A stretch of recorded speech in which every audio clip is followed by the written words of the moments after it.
छोड़ देली दिला तोड़ देली हमर किरिया छो बोल जान गे शादी के खबर सुन के पानी चढ़ छै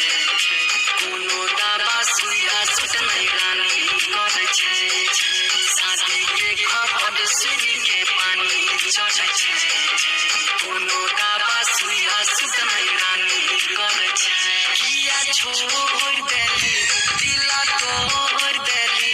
हमर किरिया छो बोल जान गे शादी के खबर सुन के पानी चढ़ छै कोनो दवा सुइया सुत नहीं रानी कर छै ओ झगनी के केतनो देखलिए कथलौजी में जग जाचो